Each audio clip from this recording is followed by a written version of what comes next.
Assalamualaikum, salam sejahtera dan salam satu Malaysia. Saya nak ceritakan tentang sebab minggu depan kan Form 1 and Form 2, Form 3 exam. So kita nak buat ketenangan waktu exam.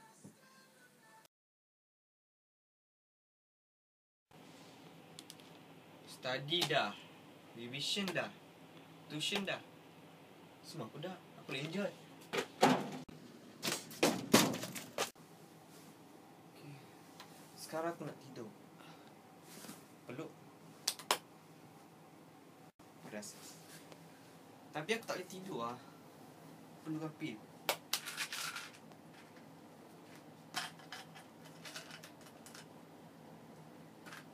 Aku rasa okey sikit.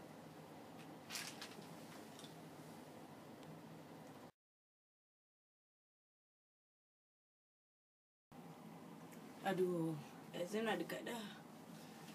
Study pun belum. Tension lah. Menari lah. Okay.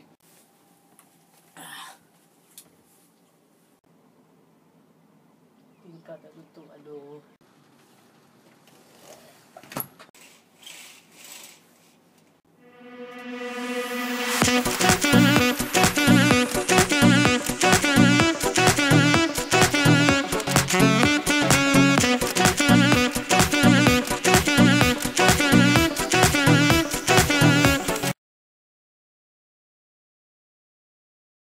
Dua, tiga. Exam dah dekat. Suka buat perkara membosankan pula. Kalau lah aku dapat, sekarang aku jadi orang kaya. Aku nak iPhone. iPhone second kau bagi. Tengok je set ada cover ni. Tak apalah, boleh terima. BlackBerry yang baru pun. Ni, BlackBerry ni Fazli punya. Tak apalah, boleh terima. Aku nak kotak G-Shock.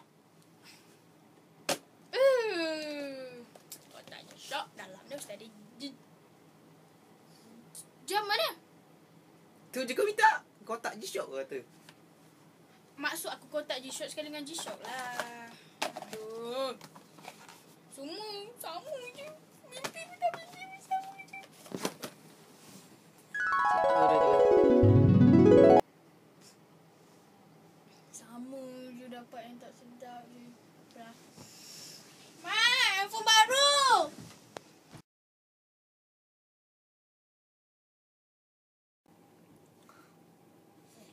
Pusing lah. Minggu depan dah periksa tu.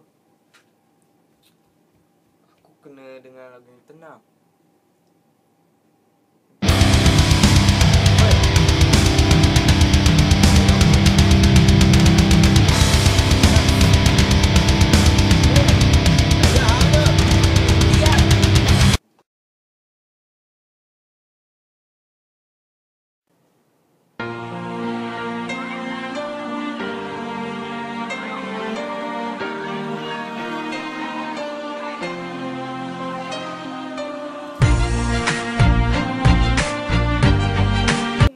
Raja bersiung. Baca petikan di bawah dengan ini teli. Dan tadi kan dah tengok kan tadi kan? Itu kita kena buat sebelum kita exam. Seminggu ke 3 jam sebelum exam ke. Solat tu paling penting. Solat.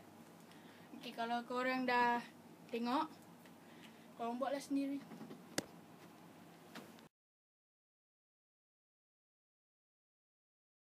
Subscribe.